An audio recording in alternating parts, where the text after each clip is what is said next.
আঘোণৰ বতৰত দাৱনী ৰূপত এতিয়া ৰাজনৈতিক নেতা নেত্ৰী যুৱ কংগ্ৰেছৰ সাগৰিকা বৰাক দেখা গ'ল দাৱনীৰ ৰূপত আমি দৃশ্য আপোনালোকক দেখুৱাইছে আজি এইটো সোণগুটি চপোৱাৰ সময় আৰু এই দৃশ্য হৈছে দেৰগাঁৱৰ চৌগুৰি পথাৰৰ হাতত কাঁচি লৈ এইদৰে ধান দোৱাত ব্যস্ত হৈছে সমাগত 2026 চনৰ বিধানসভা নিৰ্বাচন আৰু ভোটাৰৰ মন জয় কৰাৰ চেষ্টা এয়া ধাননি পথাৰতে জুৰিলে ঐনিত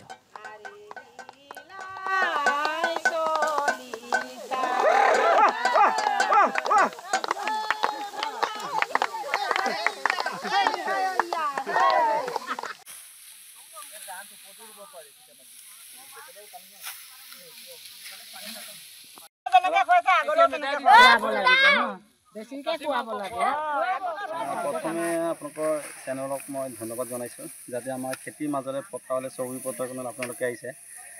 বহুতেই ভাল লাগিছে যে আমাৰ সমাজলৈ আমাৰ মিচিং এৰিয়া জেগাত এনেকৈ বিশেষকৈ অসুবিধাই হয় বা এনেকৈ টাউনৰ মানুহ দেখা পাবলৈ বা আপোনালোক চেনেল আহিবলৈ এনেই নামাতিলেতো বা ধৰি লওক আমি খবৰ নিদিলে এনেকৈ গম নাপাওঁগৈ বা আপোনালোকো গম নাপায় আজি অৰ্থাৎ আপোনালোকে আহিলে বাইদেউজনীও আমাৰ আহিছে তাৰপিছত ভালেই লাগিছে বহুত অনুভৱ কৰিছোঁ যে আমাৰ কিছুমান কথা কিছুমান ধৰি লওক আমাৰ কেনেকৈ ধান কাটে আমাৰ দাৱনীয়ে কেনেকৈ ধান কাটে ডাঙৰি কেনেকৈ লয় এইবোৰ যে সামাজিক মাধ্যমত দেখা পাব আমাৰ ভাল লাগিছে আৰু বিশেষকৈ কি হয় আমাৰ খেতি নহ'লেই নহয় খেতি লাগিব আমাৰ খেতিটো মেইন যিমান টকা পইচা থাকিলেও নহ'ব লণ্ডনত চাকৰি কৰক খেতিটোৰ কাৰণে চিন্তা কৰে মই আজি প্ৰায় কিবা আহোন কাতি মাহত তেনেকুৱা ধৰ ৰ'দত মানে আমাৰ গোটেই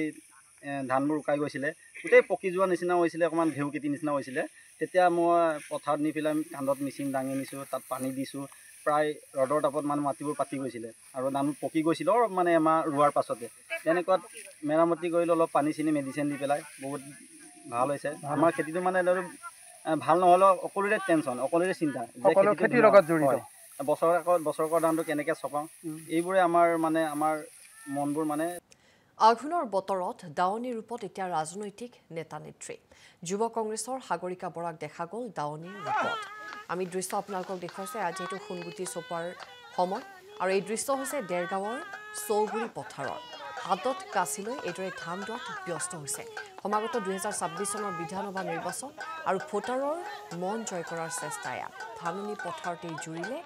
ঐনিত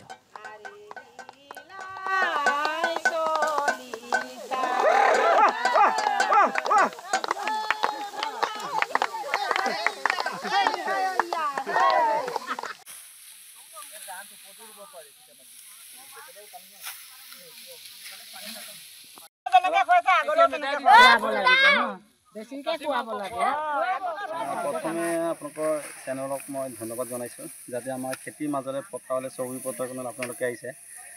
বহুতেই ভাল লাগিছে যে আমাৰ সমাজলৈ আমাৰ মিচিং এৰিয়া জেগাত এনেকৈ বিশেষকৈ অসুবিধাই হয় বা এনেকৈ টাউনৰ মানুহ দেখা পাবলৈ বা আপোনালোক চেনেল আহিবলৈ এনেই নামাতিলেতো বা ধৰি লওক আমি খবৰ নিদিলে এনেকৈ গম নাপাওঁগৈ বা আপোনালোকো গম নাপায় আজি অৰ্থাৎ আপোনালোকে আহিলে বাইদেউজনীও আমাৰ আহিছে তাৰপিছত ভালেই লাগিছে বহুত অনুভৱ কৰিছোঁ যে আমাৰ কিছুমান কথা কিছুমান ধৰি লওক আমাৰ কেনেকৈ ধান কাটে আমাৰ দাৱনীয়ে কেনেকৈ ধান কাটে ডাঙৰি কেনেকৈ লয় এইবোৰ যে সামাজিক মাধ্যমত দেখা পাব আমাৰ ভাল লাগিছে আৰু বিশেষকৈ কি হয় আমাৰ খেতি নহ'লেই নহয় খেতি লাগিব আমাৰ খেতিটো মেইন যিমান টকা পইচা থাকিলেও নহ'ব লণ্ডনত চাকৰি কৰক খেতিটোৰ কাৰণে চিন্তা কৰে মই আজি প্ৰায় কিবা আহোন কাতি মাহত তেনেকুৱা ধৰ ৰ'দত মানে আমাৰ গোটেই ধানবোৰ শুকাই গৈছিলে গোটেই পকি যোৱা নিচিনা হৈছিলে অকণমান ঘেঁহু খেতি নিচিনা হৈছিলে তেতিয়া মই পথাৰত নি পেলাই কান্ধত মেচিন দাঙি নিছোঁ তাত পানী দিছোঁ প্ৰায় ৰ'দৰ তাপত মানে মাটিবোৰ পাতি গৈছিলে আৰু ধানবোৰ পকি গৈছিলে অলপ মানে এমাহ ৰোৱাৰ পাছতে তেনেকুৱাত মেৰামতি কৰিলোঁ অলপ পানী চানী মেডিচিন দি পেলাই বহুত ভাল হৈছে আমাৰ খেতিটো মানে ভাল নহ'লেও সকলোৰে টেনশ্যন সকলোৰে চিন্তা খেতিৰ লগত জড়িত বছৰেকৰ ধানটো কেনেকৈ চপাওঁ এইবোৰে আমাৰ মনবোৰ মানে